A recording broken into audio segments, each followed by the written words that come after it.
कई महीनों से सुन रहे। आप लोग हनुमान चालीसा, आजान और भजन की बात कह रहे हो। मैं कह रहा हूं कि मैं भागवत कथा करवाऊंगा नरेंद्र मोदी के आवास के बाहर।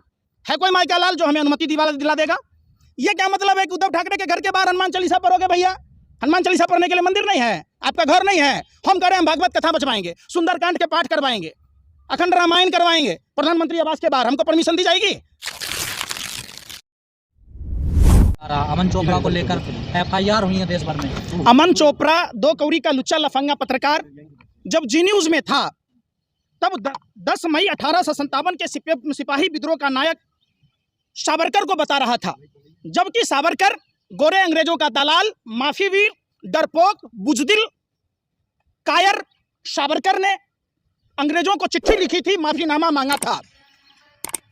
एक शो चल रहा था जिसमें 6 पैनलिस्ट बैठे हुए थे। तनवीर अहमद JDS के थे, कपिल कुमार इतिहासकार, महेश तिवारी शिवसेना से थे, संगीत रागी जी राजनीतिक विशेषज्ञ के तौर पर RSS के थे, गौरव भाटिया भाजपा के प्रवक्ता थे, अब्दुल रजाक खान राजनीतिक विशेषज्ञ के तौर पर थे। सावरकर का जन्म 28 मई को हुआ 1883 को, और 10 मई 1857 को सिपाही विद्रोह हुआ। तो माफी वीर, डरपोक, बुजदिल, कायर, गोरे अंग्रेजों के दलाल को 1857 का नायक बताने की जो कुत्सित प्रयास अमन चोपड़ा जैसे 2 कौड़ी के लुच्चे लफंगे पत्रकारों ने किया था, वो देश ने देखा। काफी बेहद शर्मिंदगी की बात है। फिर अभी हाल में मैंने देखा है कि वही अमन चोपड़ा देश जलाने की कोशिश करता है। दिल्ली के जहांगीरपुरी की बदले की नजर से राजस्थान के अलवर में मंदिर तोड़े जाने की घटना को बताता है। एक बात बताइए, राजगढ़ नगर पालिका में भाजपा का चेयरमैन है सतीश दुहारिया, तो मंदिर कैसे तोड़े गए ये भाजपा नेताओं को बताना चाहिए, खास करके पुनिया जी को, करोड़ीलाल मीणा जी को। और जब हजारीलाल मीणा जी इसका विरोध कर रहे थे, हजारीलाल मीणा जी के विरोध के बावजूद राजगढ़ नगर पालिका ने 300 साल पुरानी मंदिर को तोड़ने का जो कुत्सित प्रयास किया, जो वहां के लोगों के घर पर बुलडोजर चलाए, इसके लिए भाजपा के नेताओं को माफी मांगना चाहिए। सवाल सिर्फ भाजपा के राज में हिंदू ही खतरे में नहीं है, हिंदू के देवी देवता भी खतरे में है। अरे सुन तो लो, अरे सुन तो, ये सुनो, ये भगवान चित्रगुप्त हैं। अरे सुनो बेशर्मो, सत्ता के दलालो, हंसियो, सुन लो, पहले शांति रखो पहले। अरे सुनो, खबरदार, सुनो पहले, अरे सुनो पहले, अरे ये भगवान चित्रगुप्त हैं, हिंदू धर्म के मुख्य न्यायाधीश, कर्मों के आधार पर फैसला देते हैं। कोई भाजपाई RSS का, बजरंग दल का माँ का दूध नहीं पिया। जो नमस्ते इंडिया फूड्स प्राइवेट लिमिटेड ने जब भगवान चित्रगुप्त को जोकर कहा, ये बुजदिल, ये कायर लोग, ये भगवा पहनकर गुंडाई करने वाले लोग, इस पर, इस निंदा पर क्यों नहीं बोल रहे? कहाँ है कपिल मिश्रा, कहाँ है तमाम भाजपा के नेता? आप वो बात नहीं करोगे। तो श्रीनिवासपुरी में नीलकंठ मंदिर तोड़ने का जो चस्पा लगा है वो कांग्रेस से करवा दिया है, गांधी जी ने रुचि करवा दिए हैं। अरे बेशर्मो, दिल्ली के 3 MCD में भाजपा के लोग हैं। अरे हिम्मत है तो जाओ पटेल नगर, आदेश गुप्ता का सीरी अनऑथराइज है कि ऑथराइज है, बता दीजिए आप हमको, जाके देखो। वहाँ नहीं जाओगे, गरीब के घर पर बुलडोजर चला दोगे। जब 40 घर खोरी गांव में अब मंदिर तोड़ दिया गया, 40 मंदिरों को, 27 मस्जिदों को तोड़ दिया गया, वहाँ नहीं जाओगे। हर बात में कहोगे गांधी जी ने कहा, नेहरू जी ने कहा, इतना बड़ा ढड्डर मोदी जी के पास, अन्ना के पास, तमाम षड्यंत्रकारियों के पास हुआ करता था काला धन का, गांधी जी नेहरू जी आके फाड़ दिए ना। गलत होता तो भाजपा RSS के लोग NSA में, UPA में डाल दिए होते, जेलों में बंद कर दिए होते। कहीं ना कहीं हमारी सच्चाई से भाजपा RSS के लोग डरते, इसलिए कार्रवाई नहीं कर पाते। वो तो ब्राह्मण है, इस वजह से कार्रवाई नहीं होती। सुन लो, बता दूं, मुस्लिम होते तो हो जाती। कन्हैया पर कार्रवाई हुई थी। अरे कन्हैया पर कार्रवाई हुई थी। अरे सुनो पहले बात, सबसे पहले, अरे सुन तो नहीं ले रहे, जिस पत्रकार को, अरे सुन तो लो भाई, मध्य प्रदेश के सीधी जिला में ब्राह्मण पत्रकार को नंगा किया गया था। बलिया में ब्राह्मण पत्रकार को कितना जुल्मो सितम ढाया गया आपको पता ही होगा। हजारों ब्राह्मणों की हत्या गाजर मूली की तरह काट दिए गए। अभी भी 5 ब्राह्मणों की नृशंस हत्या उत्तर प्रदेश में हुई, कोई चर्चा हुई? ब्राह्मणों ने उत्तर प्रदेश में बीजेपी को वोट दिया। किसने? दलितों ने वोट नहीं दिया, पिछड़ों ने वोट नहीं दिया। अरे किसी एक व्यक्ति विशेष से पूरी जाति को आप आधार नहीं मान सकते। और आप उत्तर प्रदेश में जो चुनाव जीतना और वास्तविकता की खबरों में बहुत जमीन आसमान का अंतर है। 20 लाख EVM आपके घर पर अचार डल रहा है, कहाँ है बता दीजिए। आप पूछे कभी सवाल कि चुनाव आयोग ने खुद स्वीकार किया है कि 20 लाख EVM मशीन गायब है। 10-10 चरणों में चुनाव होना, 3 चुनाव चरणों तक चुनाव प्रचार पर कोरोना के केसेस बढ़ने का। अरे सुन, अरे यार बखुला, हारने की बौखलाहट, काम तो कुछ करते नहीं है। अच्छा। ईवीएम करते हैं। 20 लाख ईवीएम कहाँ है? आपके घर प्रचार बन रहा? अरे उस रूम में है सब, और कहाँ है? स्ट्रॉन्ग रूम में है सब। क्या खाते हो? रोटी खाते हो? अरे कम से कम उन 12 कुत्तों से तो भी सीखो कि जिस मालिक का खाते हैं उस मालिक के सामने पूंछ हिलाते।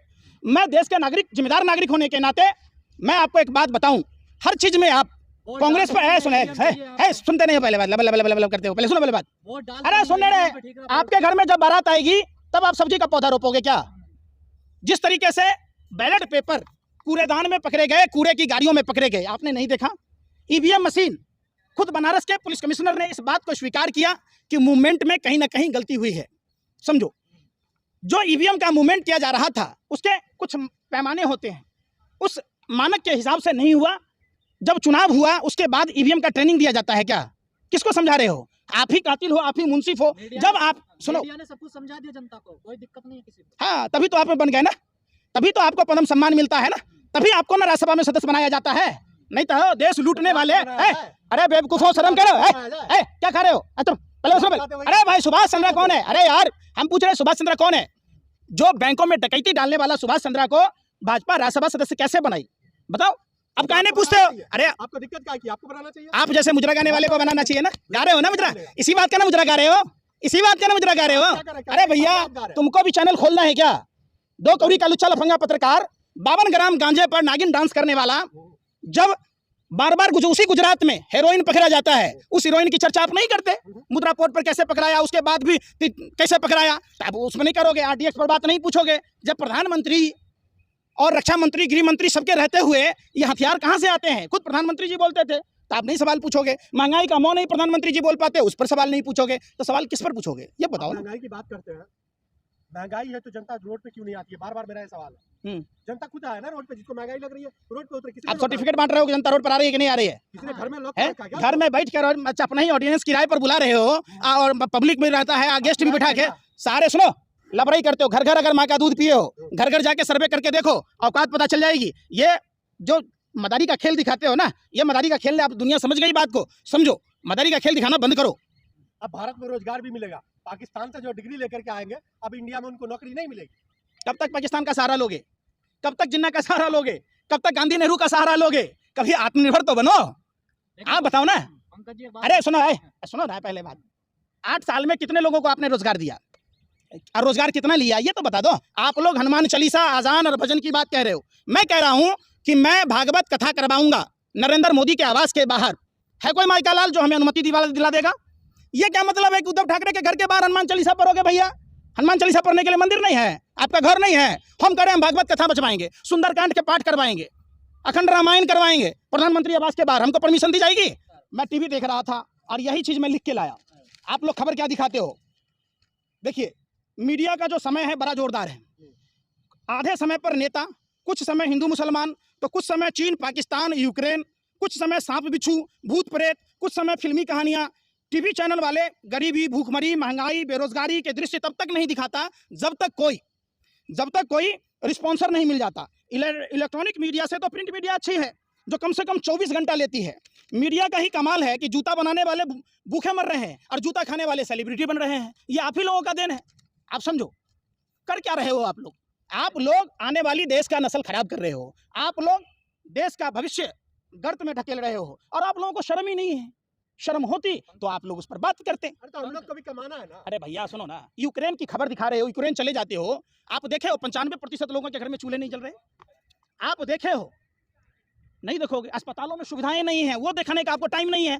चाइना संघाई पर ये करेगा, यूक्रेन पर रसिया करेगा, तो पहुंच जाओगे फिलिस्तीन, इजराइल। बात होनी चाहिए आपसे, आपको करनी चाहिए इंदौर की, तो करोगे इस्लामाबाद की। बात करनी चाहिए काबुल और कंधार की, कानपुर और करनाल की, तो आप बात करोगे काबुल और कंधार की। आपसे बात होनी चाहिए हिंदुस्तान की, तो आप बात करोगे पाकिस्तान की। आपको बात होनी चाहिए भारत के आवाम। देश में जितने भी दंगे हुए सब सेम कंडीशन में है। देखिए, भगवान की जयंती के दिन मिठाई बांटना चाहिए, जगह को शुद्ध कर भगवान की प्रतिमा स्थापित करनी चाहिए, पूजा अर्चना करनी चाहिए, मिठाई बांटनी चाहिए, कपड़े बांटने चाहिए, खुशियां बांटनी चाहिए। कौन लोग हैं जो भगवानों को सड़कों पर घसीट रहे?